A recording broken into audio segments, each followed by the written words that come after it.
الحمد لله نحمده ونستعينه ونستغفره ونؤمن به ونتوكل عليه ونعوذ بالله من شرور أنفسنا ومن سيئات أعمالنا من يهد الله فلا مضل له ومن يضلل فلا هادي له أشهد أن لا إله إلا الله وحده لا شريك له وأشهد أن سيدنا ونبينا ومولانا محمدا عبده ورسوله أرسله ربه بالحق بشيرا ونذيرا وداعيا إلى الله بإذنه وسراجا منيرا صلى الله تعالى عليه وعلى آله وصحبه وبارك وسلم تسليما كثيرا أما بعد فأعوذ بالله من الشيطان الرجيم بسم الله الرحمن الرحيم قول معروف خير من صدقة يتبعها أذى والله غني حليم وقال النبي صلى الله عليه وسلم من الصدقة أن تسلم على الناس وأنت طليق الوجه أو كما قال صلى الله عليه وسلم கண்ணியத்திற்குரிய அல்லாஹ்வின் நல்லடியார்களே, பெருமானார் ஸல்லல்லாஹு அலைஹி வஸல்லம் அவர்கள் சமூகத்தில் உள்ள எளிய மக்களை அரவணைத்து வாழ்வார்கள். நபி ஸல்லல்லாஹு அலைஹி வஸல்லம் அவர்களது எத்தனையோ பண்புகள், அவர்களது குணங்களை நாம் கேள்விப்படுகிறோம். ஆனால் அது நம்முடைய வாழ்க்கையிலே இருப்பது கிடையாது. நாம் எல்லா விஷயங்களிலும் சில தராதரங்களை வைத்துத்தான் மனிதர்களை எடை போட்டு அவர்களிடம் உறவுகளை வைத்துக் கொள்கிறோம். இதுதான் நம்முடைய ஒரு பழக்கமாக இருக்கிறது. மார்க்கத்திலே உயர்வு தாழ்வு என்பது இறையச்சத்தை பொறுத்துத்தான். இன்ன அக்ரமக்கும் இன்தல்லாஹி அத்காக்கும், இறையச்சமுடையவர் தான் உங்களில் சிறந்தவரை தவிர வம்சாவளியோ குடும்பமோ அல்ல. ஹஜ்ரத் பிலால் ரலியல்லாஹு அவர்கள் தோற்றத்திலும் நிறத்திலும் ஒரு சாதாரண மனிதர். ஆனால் அவர் நிக்கா செய்திருந்தது யாரை? அப்துர் ரஹ்மான் இப்னு அவுஃபுடைய சகோதரியை, அப்துர் ரஹ்மான் இப்னு அவுஃப். அருமையானவர்களே, நாம் எல்லா விஷயத்திலும் இல்லையா, ஒரு திருமணத்திற்கு அழைப்பதிலே கூட நாம் உயர்ந்தவர்கள், தாழ்ந்தவர்கள், பணக்காரர்கள், ஏழைகள் என்று தான் பார்க்குறோம். சஹாபாக்கள் சொல்லுவாங்க, மக்களுடைய பழக்கத்தை சொல்லுவாங்க, நீங்கள் விருந்துகளுக்கு வரக்கூடிய மக்களை விட்டு விடுகிறீர்கள், வராதவர்களை அழைக்கிறீர்கள்னு சொல்லுவாங்க. பணக்காரர்கள் அவங்க எப்போதுமே வீட்டில் நல்ல உணவு தான் சாப்பிட்றாங்க. அவங்கள விருந்துக்கு கூப்பிட்டா அவங்க சங்கடப்படுறாங்க, அவங்கள கூப்பிடுறீங்க. ஆனால் எத்தனையோ ஏழை எளிய மக்களை தவிர்க்கிறீங்க. இது நம்முடைய பழக்கம். ஒரு ஜனாசாவாக இருந்தாலும் கூட இறந்தவருடைய அந்தஸ்து பார்த்து நாம் ஜனாசாவுக்கு செல்கிறோம். இதுவெல்லாம் நம்முடைய பழக்கம். பெருமானார் ஸல்லல்லாஹு அலைஹி வஸல்லம் அவர்கள் ஏழை எளிய மக்கள், சாதாரண மக்கள், இந்த மக்களோடு அவர்கள் மிக நெருங்கி உறவாடுவாங்க. அவர்களுடைய கவலைகள், அவர்களது பிரச்சனைகள் எல்லாவற்றிலும் அக்கறை செலுத்தி அவர்கள் விஷயத்தில் நல்ல ஆலோசனைகள் கொடுப்பாங்க. அவங்கள அலட்சியப்படுத்த மாட்டாங்க. ஒரு சாதாரண விஷயம் பாருங்க. ஒரு முறை நபி ஸல்லல்லாஹு அலைஹி வஸல்லம் அவங்கள்ட்ட ஏழை சஹாபாக்கள் சொல்றாங்க, யா ரசூலல்லாஹ், பணக்காரர்கள் எங்களை மாதிரி தொழுகிறாங்க, நோன்பு வைக்கிறாங்க, ஆனால் அதே நேரத்தில் அவர்கள் பொருள்களை தர்மம் செய்து அவங்க நிறைய நன்மைகளை சம்பாதிக்கிறாங்களே, எங்கள்கிட்ட பொருள் கிடையாது. இப்போ சஹாபாக்கள் உள்ள ஏழைகளுடைய கவலையை பாருங்க. அவங்க பணக்காரர்கள்ட்ட இருக்கிற வசதியை பார்க்கல, அதை கண்டு அவங்க பொறாமப்படலை. அவங்கெல்லாம் சதகாக்கள் செய்து நன்மைகளில் முன்னேறுகிறார்கள். நாங்கள் அப்படி முன்னேற முடியலையேன்னு சொல்லி பெருமானார் ஸல்லல்லாஹு அலைஹி வஸல்லம் அவர்கள் இந்த ஏழை சஹாபாக்களுடைய அந்த உணர்வை அவர்கள் எவ்வளவு மதிக்கிறாங்க பாருங்க. அதை ஒரு அலட்சியப்படுத்தலை. அதற்கு அழகான ஒரு வழியை தான் சொல்லி கொடுத்தாங்க. என்ன சொன்னாங்க? சதகா என்பது, தர்மம் என்பது காசு இருக்கணும்னு தேவையில்லையே. காசுள்ள பணக்காரர்கள் தர்மம் செய்கிறாங்க, நன்மை சம்பாதிக்கிறாங்க, அதான உங்களுடைய கவலை. அல்லாஹ் உங்களுக்கும் தர்மம் செய்வதை கொடுத்திருக்கிறான்னு சொன்னாங்க. உங்களுக்கும் அல்லாஹ்தஆலா கொடுத்திருக்கிறான். அவலைஸ கத ஜஅலல்லாஹு லக்கும் மா தஸத்தகூன், நீங்களும் தர்மம் செய்ய முடியும், அல்லாஹ் உங்களுக்கும் கொடுத்திருக்கிறான். அப்புறம் சொன்னாங்க, தர்மம் என்பது என்ன? தர்மத்தின் வகைகளை விரிவுபடுத்தினாங்க. ஒரு சுப்ஹானல்லாஹ் சொல்வதும் தர்மம் தான், ஒரு அல்ஹம்துலில்லாஹ் சொல்வதும் சதகா தான், அல்லாஹு அக்பர் என்று சொல்வதும் சதகா தான், லா இலாஹ இல்லல்லாஹ் என்று சொல்வதும் சதகா தான், யாருக்காவது நல்லதை சொல்லிக் கொடுங்கள், அதுவும் தர்மம். யாராவது தவறு செய்தால் தடுங்கள், அதுவும் தர்மம். யாராவது உங்கள் முன்னால் வந்தால் சலாம் சொல்லுங்கள், அதுவும் தர்மம். மின ஸதகதி அன் துஸல்லிம அலன்னாஸ் வ அன்த தலீகுல் வஜ்ஹி. யாராவது வந்தா சிரித்த முகத்தோடு அவரை பார்த்து சலாம் சொல்லுங்க, அதுவும் தர்மம் தான். பிறரை பார்த்து நீங்கள் சிரிப்பது இருக்கிறது, அதுவும் தர்மம் தான். பாதையில கிடக்கிற கல்லு முல்லை அகற்றுங்கள், அதுவும் தர்மம் தான்.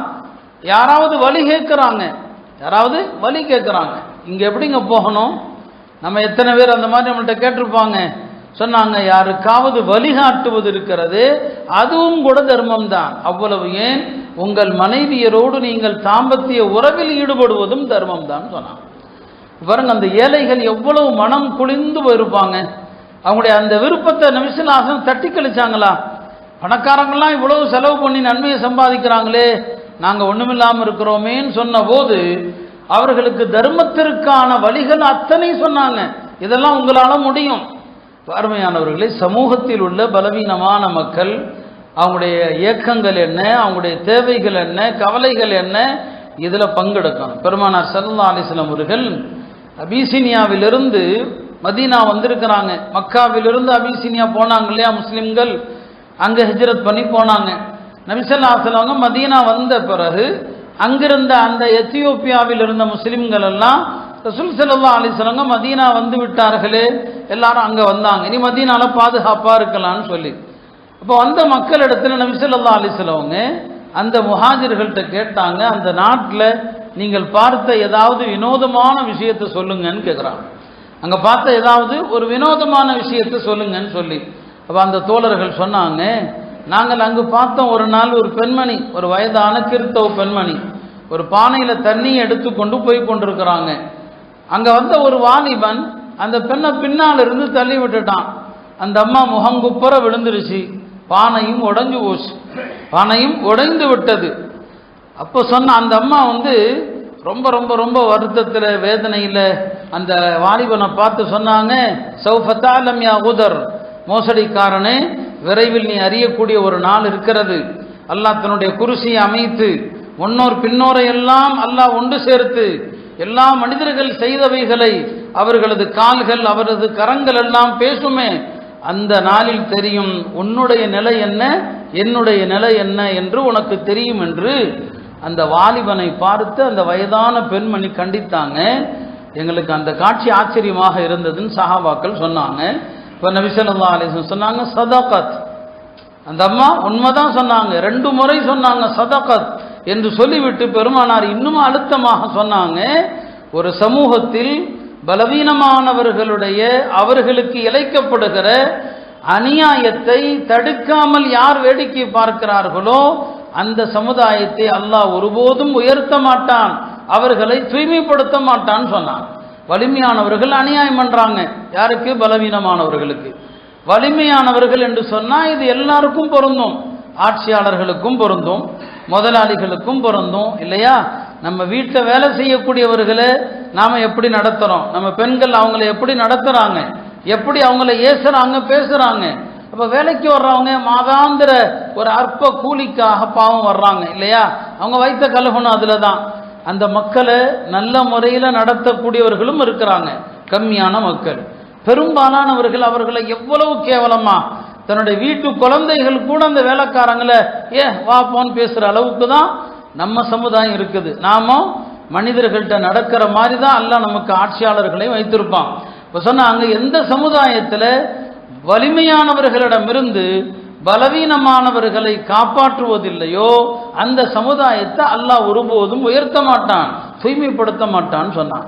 அப்ப இந்த சம்பவத்தை எதற்காண்டி சொல்றோம்? சமூகத்தில் சாதாரண மக்கள் இருக்கிறாங்களே அவங்களுடைய விஷயத்துல தலையிடணும்.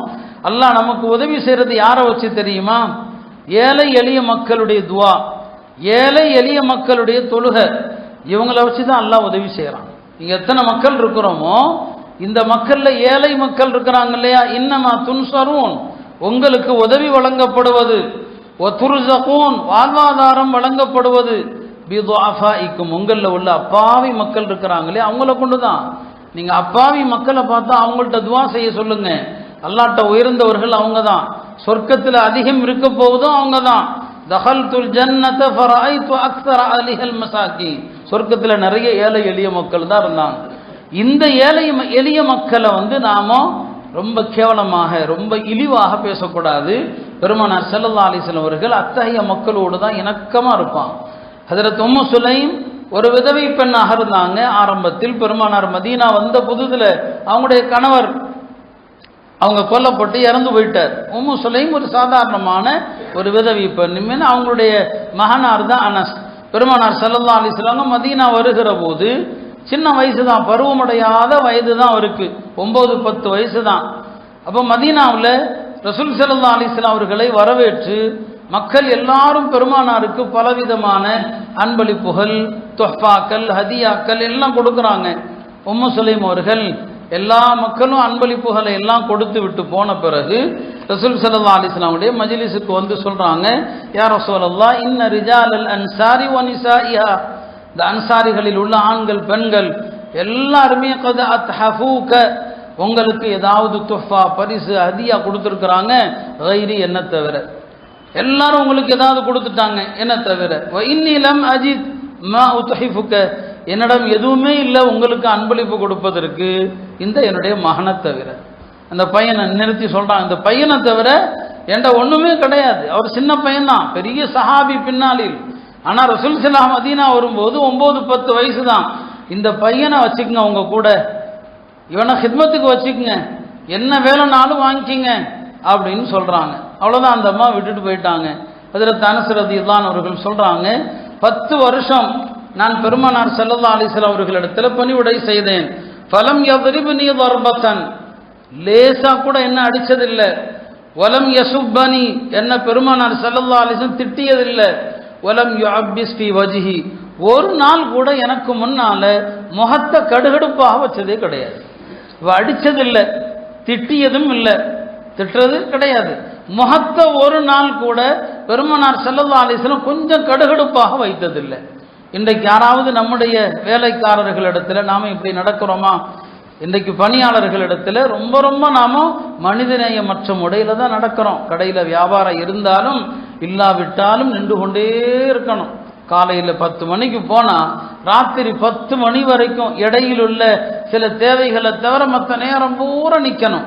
இந்த கொடுமை தானே எல்லாருமே செய்கிறோம், எல்லா முதலாளிகளும். இது எவ்வளோ பெரிய கல்லஞ்சம் இது இல்லையா? அவங்க செய்யக்கூடிய தவறுகளுக்கு எவ்வளோ கடும் வார்த்தைகள் சொல்றாங்க. 10 வருஷ காலத்தில் அல்லாஹுடைய தூதர் என்ன ஒரு நாளும் கண்டித்தது கிடையாது. பெருமானார் ஸல்லல்லாஹு அலைஹி வஸல்லம் அந்த பையன் ஒரு சாதாரண ஒரு விதவை பெண்ணுடைய மகன், அந்த மகனிடத்துல அந்த பையனிடத்துல எவ்வளோ அழகா அவரை உருவாக்குனாங்க தெரியுமா? வேலைக்கு சேர்ந்ததுமே சொன்னாங்க, அந்த பையனிடத்துல என்னிடம் காணுகிற எந்த விஷயத்தையும் யார்ட்டையும் நீ சொல்லக்கூடாது. உக்தும் சிர்ரி, என்னுடைய ரகசியங்கள் யாரை எந்த நேரத்திலையும் யார்ட்டையும் சொல்லக்கூடாது. ரகசியத்தை மறைச்சா நீ உண்மையான மோமின்னு சொன்னான். நம்ம யார் கூட வேணாலும் பழகிறோம், நண்பர்கள் பழகிறோம். நம்முடைய பல பேரிடத்துல பழகும் போது சில விஷயங்களை பார்ப்போம். என்னைக்காவது சண்டை வந்துட்டா, அவரை விட்டும் பிரிஞ்சுட்டா, அவங்க கூட பழகிய நாட்கள்ல பார்த்த எல்லா விஷயத்தையும் பரப்புறது. இதை விட கெட்ட குணம் எதுவுமே கிடையாது. நம்ம யாரோட இருக்கிறோமோ, அது மனைவியானாலும் சரி, யாராக இருந்தாலும் சரி, அவங்களுடைய ரகசியத்தை மறைக்கணும். அவர் அதுக்கு பிறகு பெருமானாரை பற்றி யார்கிட்டையுமே எதையுமே சொல்ல மாட்டார். அவருக்கு நபி ஸல்லல்லாஹு அலைஹி வஸல்லம் உதவ சொல்லி கொடுக்குறாங்க. அப்பாவி மக்கள், அந்த மக்களுக்கு தான் ரசூல் ஸல்லல்லாஹு அலைஹி வஸல்லம் ரொம்ப முக்கியத்துவம் கொடுப்பாங்க. அந்த அனஸுடைய வீட்டுக்கு தான் அடிக்கடி போவாங்க. அவங்க வீட்டுக்கு போவாங்க, உதவு செய்வாங்க, அங்கே போய் தொழுவாங்க. அந்த வேலைக்காரருடைய வீட்டுக்கு போனால் எவ்வளவு சந்தோஷப்படுவாங்க யோசிச்சு பாருங்க. ஒரு முதலாளி தன்னிடம் பணி செய்யக்கூடிய ஒருவருடைய வீட்டுக்கு போனால் அவங்களுடைய சந்தோஷம் எவ்வளவு அதிகமாக இருக்கும். இதுதான் பெருமானார் ஸல்லல்லாஹு அலைஹி வஸல்லம் பழக்கம். அருமையானவர்களே, பள்ளிக்கு எத்தனையோ மக்கள் தொழுகைக்கு வர்றாங்க இல்லையா? ரசூல் ஸல்லல்லாஹு அலைஹி வஸல்லம் அவங்க ஒரு சாதாரண இமாம் அல்ல, வந்தா தொழுவிச்சோம் போனோன்னு இல்லை. மக்கள் எல்லாரையுமே அப்படியே நோட்டமிடுவாங்க. யார் வந்திருக்கிறாங்க வரலேன்னு விசாரிப்பாங்க. காலை ஃபஜ்ருடைய நேரமாக இருந்தால் கேட்பாங்க, எங்க இன்னார் எங்க இன்னார் எங்க. ஏன்னா சில நேரங்களில் முனாஃபிக்குகள் ஃபஜ்ருக்கு வர மாட்டாங்க, அதையும் கண்டிப்பாங்க. யார் வரலேன்னு விசாரிப்பாங்க. பல நேரங்களில் மக்களுடைய தோற்றங்களை பார்ப்பாங்க. இதில் ரொம்ப ஏழைகளும் வந்திருப்பாங்க. அப்படி ஒரு நாள் நபி ஸல்லல்லாஹு அலைஹி வஸல்லம் மெம்பரில் ஏறி ஹுத்பாவை ஆரம்பித்தாங்க என்று சில அறிவிப்புகள். ஆரம்பிக்க போனாங்க, பார்த்தா ஒரு மனிதர் வர்றார், சுலைக் என்று ஒரு சஹாபி.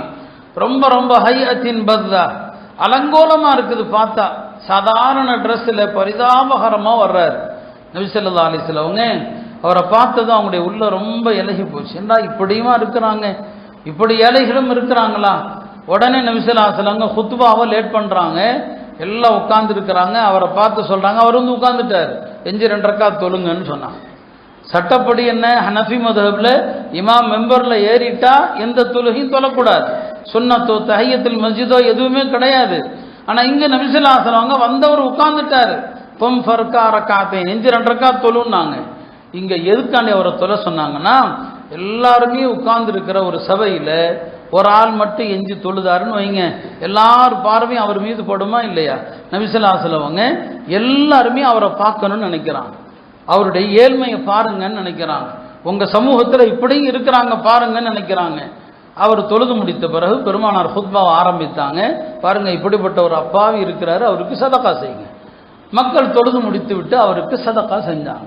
அப்ப நபி ஸல்லல்லாஹு அலைஹி வஸல்லம் ஏழை எளிய மக்களுடைய விஷயத்துல எவ்வளவு பங்கெடுக்கிறாங்க, எவ்வளவு அக்கறை எடுக்கிறாங்க. ஒரு சராசரியாக எந்த ஒரு விஷயத்தையும் பெருமானார் ஸல்லல்லாஹு அலைஹி வஸல்லம் அவர்கள் கடந்து போக மாட்டாங்க. எல்லா மக்களுடைய எல்லா நிலைகளிலும் கவனம் செலுத்துவாங்க. பாருங்க, ஒரு சஹாபி பெருமானார் ஸல்லல்லாஹு அலைஹி வஸல்லம் அவங்கள்ட்ட உதவி கேட்டு வர்றாங்க. அது ஜக்காத்தோ சதக்காவோ, எனக்கு உதவி கேட்டு வாங்க, உதவி கேட்டு வர்றாங்க. பெருமானாருடைய பழக்கம் என்னன்னா, உதவி கேட்டு யார் வந்தாலும் உடனே தூக்கி ஜக்காத்தோ சதக்காவோ கொடுத்துட மாட்டாங்க. ஏன்னா ஆளை பார்ப்பாங்க, வாலிபரா வயோதிகரா, உழைக்க தகுதியானவரா இல்லையா, எல்லாத்தையும் பார்த்து அவருக்கு அழகான முறையில் வழிகாட்டுவாங்க. சும்மா அவரை ஒன்றும் இல்லாமல் அனுப்பிடவும் மாட்டாங்க. ஒரு சஹாபி வந்து கேட்குறாங்க, எனக்கு தேவருக்கு யார சொல்லலாம், எனக்கு உதவி செய்யுங்கன்னு சொல்லி. பெருமானார் ஸல்லல்லாஹு அலைஹி வஸல்லம் உன்னுடைய வீட்டில் என்ன பொருள் இருக்குன்னு கேட்குறாங்க. அவர் சொல்கிறாரு, வீட்டில் ஒரு விரிப்பு இருக்குது, அந்த ஒரு விரிப்பு தான் பகலில் உடுத்துவதற்கும், அந்த ஒரு விரிப்பு தான் இரவுல படுக்கைக்கும். பாருங்க எவ்வளோ மோசமான நிலை. அதான் ஒன்று தான் இருக்குது, ஒரு குவளை இருக்குதுன்னாங்க. அப்படியா, சரிப்பா, அந்த விரிப்பையும் குவலையும் எடுத்துட்டு வான்னு சொன்னாங்க. விரிப்பையும் குவலையையும் எடுத்துட்டு வான்னு சொன்னாங்க. அவரும் எடுத்துட்டு வந்தார். நபி ஸல்லல்லாஹு அலைஹி வஸல்லம் தோழர்கள் முன்னால அந்த விரிப்பையும் குவலையும் வச்சு இதை ஏலம் விடுறாங்க. யார் இதை அதிக விலைக்கு வாங்குறதுன்னு சொல்லி. ஒருத்தர் சொல்றாரு, யாரும் சொல்லதான் நான் வாங்குறேன், 1 திர்ஹத்துக்கு வாங்குறேன்னு சொல்லி. கூடுதல் விலைக்கு யாராவது கொடுக்க தயாரான்னு கேட்குறாங்க. ஒரு சஹாபி, நான் 2 திர்ஹத்துக்கு வாங்குறேன்னு சொன்னார். சரி, இந்த குவலையும் விரிப்பையும் 2 திர்ஹத்துக்கு விற்றாங்க. விற்று அவரை கூப்பிட்டாங்க. 1 திர்ஹத்தை வீட்டுக்கு செலவுக்கு வச்சுக்க, வீட்டுக்கு செலவுக்கு சாப்பாட்டுக்கு வச்சுக்க. இன்னொரு திர்ஹத்துக்கு விறகு வெட்டுற கோடரி இருக்கு இல்லையா, அதை போய் வாங்கிட்டு வான்னு சொன்னாங்க. அவர் போய் வாங்கிட்டு வந்தார். அந்த கோடரியினுடைய முனைப்பகுதி இரும்பு இருக்கு இல்லையா, அந்த இரும்பு தான் கோடரி, அதை வாங்கிட்டு வர்றாங்க. வந்தது நபி ஸல்லல்லாஹு அலைஹி வஸல்லம் ஒரு பிடிக்கிற அந்த குச்சி கம்பு இருக்கு இல்லையா, அந்த கம்பை நபி ஸல்லல்லாஹு அலைஹி வஸல்லம் அந்த கோடரியில தானே தன்னுடைய கரங்களால் கட்டி, ஒரு ஏழை மனுஷன் மீது எவ்வளோ அக்கறை செலுத்துறாங்க பாருங்க. கோடரி வாங்கிட்டு வந்துட்டாரு, அதில் குச்சியை கட்டணும். அந்த குச்சியை தானே கட்டி அவர் கையில் கொடுத்து, எஹ்தஸிப் வபியா, போய் என்ன செய், விறகு வெட்டி வியாபாரம் செய், ஒரு 15 நாளைக்கு நான் உன்னை பார்க்கவே கூடாதுன்ட்டான், என் கல்லே படக்கூடாது. அந்த சஹாபி போனார், விறகு வெட்டினாரு, சம்பாதிச்சாரு. 15 நாள் கழித்து வர்றாரு, யார சொல்லலாம், இப்போ என் கையில் 10 திரகம் இருக்குதுன்னு. 10 திரகம். பெருமானார் சொன்னாங்க, இது நல்லதா, நீ முதல்ல வந்தது யாசகம் கேட்டியே, அப்போ நான் உனக்கு கொடுத்துருந்தா நீ யாசகம் கேட்டே பழகிருப்ப, இது நல்லதா இது நல்லதான்னு கேட்டாங்க. எவ்வளோ அழகான வழிகாட்டுதல் பாருங்க. சும்மா வெறுமனே என்ன செய்யலை, உபதேசம் பண்ணி அனுப்பல, அவருக்கு வழியை காட்டி ஒரு கோடாரியை வாங்கி கொடுத்து அதில் தானே தன்னுடைய கரங்களால் குச்சியை கட்டி போப்பா அப்போ வியாபாரம் செய்யப்பான்னு சொன்னாங்க. 10 திரகத்தோடு வர்றார். எளிய மக்களோடு ரசூல் ஸல்லல்லாஹு அலைஹி வஸல்லம் அவர்கள் இப்படித்தான், அவர்களுடைய நடைமுறை எப்போதுமே இப்படித்தான். சாதாரண மக்களை வந்து ரொம்ப அவங்க விஷயத்தில் அக்கறை செலுத்துவாங்க. நபி ஸல்லல்லாஹு அலைஹி வஸல்லம் துல் பிஜாதைன் அப்படின்னு ஒரு சஹாபி. பிஜாதைன் அப்படின்னாலே என்ன அர்த்தம், 2 விரிப்பும் தான் அர்த்தம். அவர் மக்காவிலிருந்து வரும்போது எல்லாத்தையும் முடிங்கிட்டாங்க, எதுவுமே இல்லை. தப்பி தவச்சின ஒரு போர்வையோட மதீனா வந்து சேர்றார். ரசூல் ஸல்லல்லாஹு அலைஹி வஸல்லம் அந்த போர்வையை தான் கிழிச்சு, அதை என்ன செய்ய, நம்ம எஹ்ராமுடைய கட்டுகிறோமா இல்லையா, மேலே ஒரு துண்டு, கீழே ஒரு, இடுப்புக்கு கீழே ஒரு வேஷ்டியாக உடுத்துக்கிறோம். அந்த ரசூல் ஸல்லல்லாஹு அலைஹி வஸல்லம் அதைத்தான் என்ன செய்றாங்க, கிழிச்சு கொடுக்குறாங்க, மேலையும் கீழையும் உடுத்துக்கிறார். அதனால தான் அவருக்கு பேரு துல்பிஜாதைன், ரெண்டு விரிப்புக்காரர் என்று அர்த்தம். ரசூல் ஸல்லல்லாஹு அலைஹி வஸல்லம் அந்த சஹாபி மீது ரொம்ப பரிவோடு இருப்பாங்க. தபூக்கில் அவர் இறந்துடுறார், அவருக்கு என்னங்க மூத்தாயிடுறார். தபூக் போரில் பெருமானார் ஸல்லல்லாஹு அலைஹி வஸல்லம் அவர்கள் அவரை அடக்கம் செய்வதற்கு கபூரில் இறங்கி என்னுடைய சகோதரரை கொடுங்கன்னு கேட்குறாங்க. அவங்கள ரொம்ப பரிவோடு தானே இறக்கி கிபிலாவை முன்னோக்கி அடக்கிறாங்க. இப்னு மஸ்ஊத் ரலியல்லாஹு அன்ஹு அவர்கள் சொல்கிறாங்க, பெருமானார் அவருடைய அடக்க நேரத்தில் காட்டிய அந்த அக்கறை, ஏன்னா நேரில் பார்க்குறாங்க இல்லையா, சில விஷயங்களை வார்த்தையில் பார்க்க முடியாது, நேரில் பார்க்குறாங்க பெருமானார் எவ்வளவு அக்கறை செலுத்துகிறாங்கன்னு சொல்லி. அதை பார்த்தபோது எனக்கு ஆசை வந்துச்சு, இந்த குழியில் இறக்கப்படுகிற மையத்தாக நான் இருக்கக்கூடாதான்னு நினைச்சேன்னு சொன்னான். இந்த குழியில் இறக்கப்படுகிற மையத்தாக நான் இருக்கக்கூடாதா என்று. அல்லாஹுடைய தூதர் எளிய மக்கள் அவங்க விஷயத்துல தான் ரொம்ப அக்கறை செலுத்துவாங்க. பணம், உயர்வு, பதவி அதையெல்லாம் பார்க்க மாட்டாங்க. அப்போ ஒரு சாதாரண தோழர் அவர் இறந்த நேரத்தில் அவர் விஷயத்தில் அல்லாஹுடைய தூதர் இவ்வளவு அக்கறை செலுத்துறாங்க. அருமையானவர்களே, இதுதான் பெருமானார் ஸல்லல்லாஹு அலைஹி வஸல்லம் வழிமுறை. ஆனால் இன்றைக்கு நம்மிடம் இந்த அஹ்லாக்கு, இந்த உயர்வு இல்லை. எளிய மக்களை நம்ம கேவலமாக நினைக்கிறோம். எளிய மக்களை கேவலமாக நினைச்சா பல சோதனைகள் வந்துடும், பல முசீபத்துகள் வந்துடும். எளிய மக்களை அரவணைப்பது கொண்டு தான் அல்லாஹ்வுடைய அருளும் அல்லாஹ்வுடைய உதவியும் கிடைக்கும்.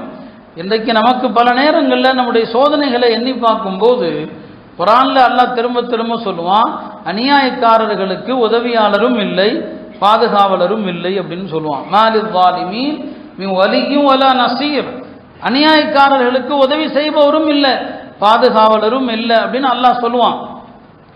இந்த ஆயத்தை நம்ம ஓதும் போதெல்லாம் நம்ம நினச்சிக்குவோம் காஃபிர்களை நினச்சிக்குவோம், காஃபிர்கள் தானே அநியாயக்காரர்கள்னு சொல்லி. ஆனால் பல நேரங்களில் நினச்சி பார்த்தா நாம தான் அநியாயக்காரர்கள். அல்லாஹ்வுடைய சட்டத்தை ஏற்பதாக நாம முஸ்லீமாக ஈமான் கொண்டு விட்டு நாம் அல்லாஹ்வுடைய எத்தனை சட்டத்தை நிராகரிக்கிறோம், எவ்வளோ சட்டங்களை நாம் காலில் போட்டு மிதிக்கிறோம், எவ்வளவு குணங்கள் நற்பண்புகளை நாம் மதிக்காமல் நடக்கிறோம், ஏழை எளிய மக்களை எவ்வளோ துச்சமாக நினைக்கிறோம். நாம தான் அநியாயக்காரர்கள். அப்படியானா இந்த ஆயத்தில் அல்லாஹ் சொல்ற மாதிரி நீங்க அநீதியை கைவிடுகிற வரை அல்லாஹ்வுடைய உதவியும் உங்களுக்கு இல்லை, அல்லாஹ்வுடைய பாதுகாப்பும் உங்களுக்கு இல்லைன்னு அர்த்தம். எனவே அருமையானவர்களே, எளிய மக்களோடு அழகிய முறையில் உறவாடணும். பெருமானார் ஸல்லல்லாஹு அலைஹி வஸல்லம் மஸ்ஜிதில் ஒரு பெண்மணி தானே முன் வந்து கூட்டி பெருக்குவாங்க, அவங்களே வந்து பெருக்குவாங்க. அந்த அம்மா திடீரென்று நோய்வாய்ப்பட்டுட்டாங்க. அந்த அம்மா என்ன செஞ்சாங்க, நோய்வாய்ப்பட்டு திடீரென்று வரல, விசாரிக்கிறாங்க நபி ஸல்லல்லாஹு அலைஹி வஸல்லம் அவங்க, இல்லை அந்த அம்மா நோயாளியாக இருக்கிறாங்க, கொஞ்சம் மரண வியாதி மாதிரி தெரியுது. சொன்னாங்க, எப்போ இறந்தாலும் என்கிட்ட சொல்லணும் அப்படின்ட்டாங்க. இந்த அம்மா இரவில் இறந்து போச்சு, இரவு நேரத்தில் இறந்துட்டாங்க. சஹாபாக்கள் இரவுல போய் அல்லாஹ்வுடைய தூதரை எழுப்ப வேண்டாம், அந்த அம்மாவை அடக்கிட்டாங்க. காலையில் கேட்குறாங்க, எங்கே அந்த அம்மா என்ன ஆச்சுன்னு சொல்லி. இறந்துட்டாங்க யார ரசூலல்லாஹ், இரவில் அவங்கள்ட்ட சொல்ல வேண்டாமேன்னு சொல்லி சொன்னாங்க. நான் தான் உங்களை சொல்லணும்னு சொல்லியிருந்தானே, துல்லூனி அலா கபரிஹா, அந்த பெண்ணுடைய கபர் எங்கே எனக்கு காட்டுங்கன்னு சொன்னாங்க.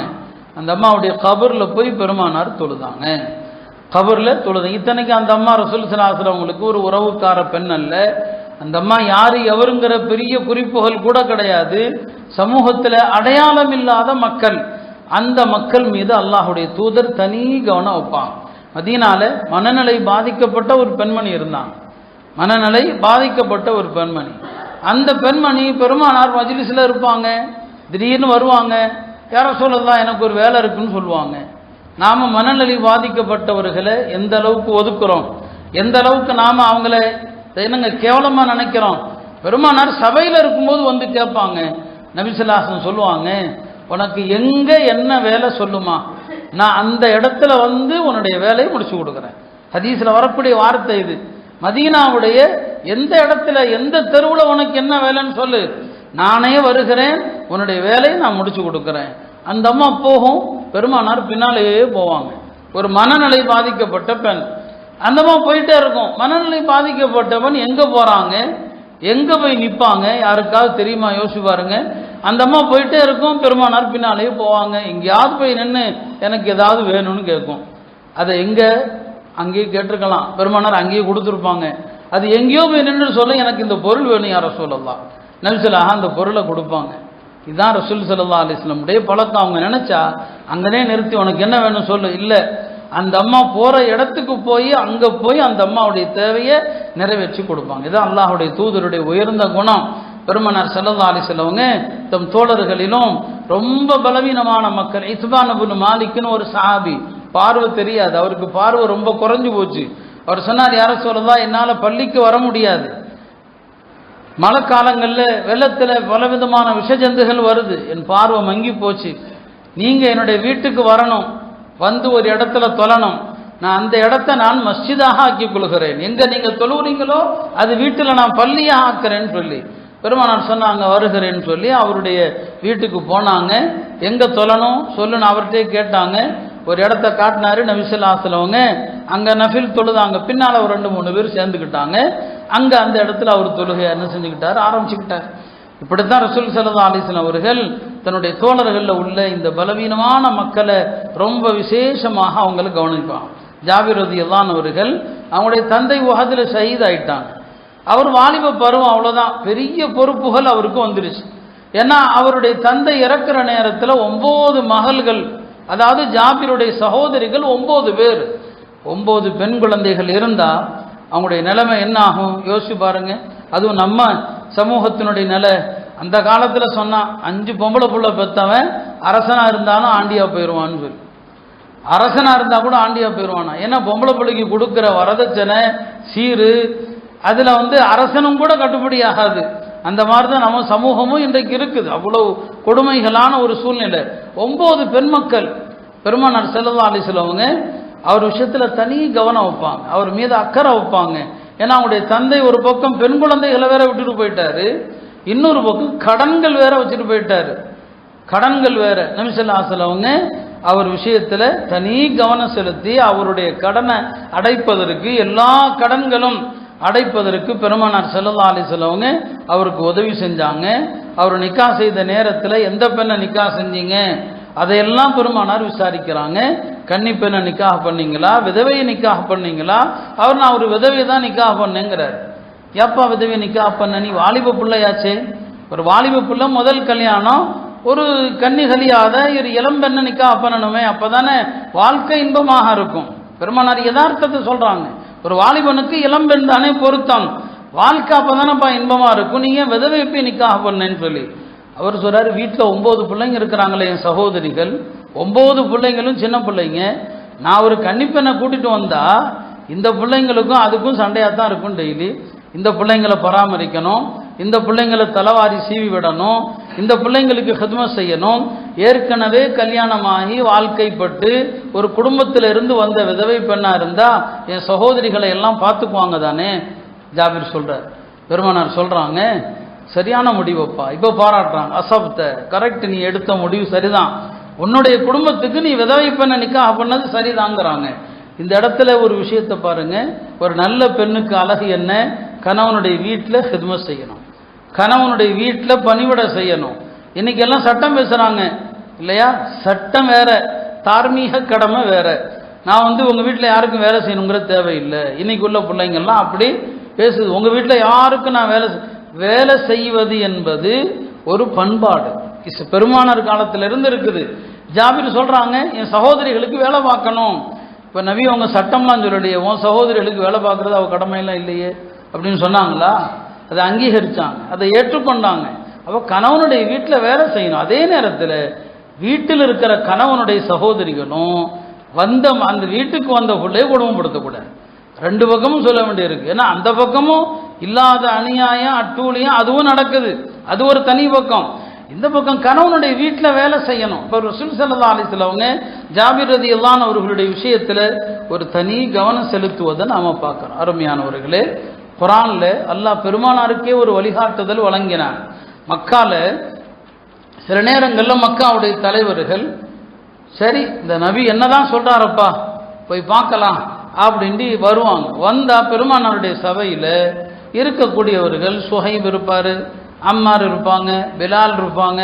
இவங்கெல்லாம் சமூகத்தில் அவர்களுடைய பார்வையில், நம்ம பார்வையில் இல்லை, அவங்க பார்வையில் தாழ்த்தப்பட்ட மக்கள். இந்த குறைஷி தலைவர்கள் பாரப்பா எப்போ வந்தாலும் இவருடைய மஜ்லிஸில் இந்த பிலாலும் அம்மாரும் சுஹைபும் இந்த ஆளுக தான் உட்கார்ந்துருக்கிறாங்க.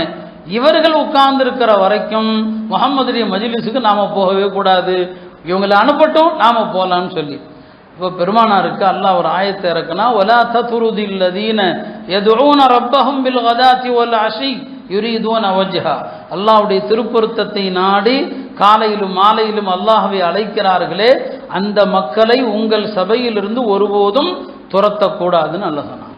இந்த அப்பாவி மக்களை துரத்திடக்கூடாது என்று பெருமானாருக்கு அல்லாஹ் வழிகாட்டினான். எனவே அருமையானவர்களே, சமுதாயத்தில் உள்ள எளிய மக்கள், வறியவர்கள், அவங்க விஷயத்தில் கவலைப்படணும், அவங்களுக்கு வழிகாட்டணும். அவங்களுடைய பொருளாதார நிலைக்கு என்ன செய்யலாம், ஏழ்மையில் இருக்கிறாங்களா, வருமானம் இல்லாமல் இருக்கிறாங்களா, தொழில் தெரிஞ்சவங்களா இருக்கிறாங்களா, பெருமானார் செஞ்ச மாதிரி இப்படி இது செய்யப்பா விறகு வெட்டுன்னு சொன்னாங்களே அன்றைக்கு அது, இன்னைக்கு என்ன செய்யலாம், அவருக்கு ஒரு நல்ல வழிகாட்டி அவருக்கு ஒரு சம்பாத்தியம் வரட்டும். இன்னைக்கு நாம நினைக்கிறது வாங்குறவன் வாங்கிக்கிட்டே இருக்கட்டும், அவன் என்னைக்கும் உயர்ந்துடக்கூடாது, அவன் சம்பாதிச்சு முன்னேற்றத்துக்கு வந்துடக்கூடாது.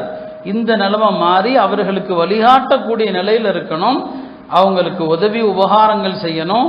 எல்லாவற்றுக்கும் மேலாக கண்ணிய பார்வை, இந்த அப்பாவி மக்களை ஒருபோதும் நாம இழிவோடு பார்த்து விடக்கூடாது. ரசூல் ஸல்லல்லாஹு அலைஹி வஸல்லம் அவங்களுடைய பழக்கம் அதுதான். பெருமானாருடைய ஒரு தோழர் அம்ர் இப்னு ஜமூஹ், அவர் கால் ஊனமுற்றவராக இருக்கிறார். ஊனமுற்றவர்களுக்கு ஜிஹாது கடமை இல்லை.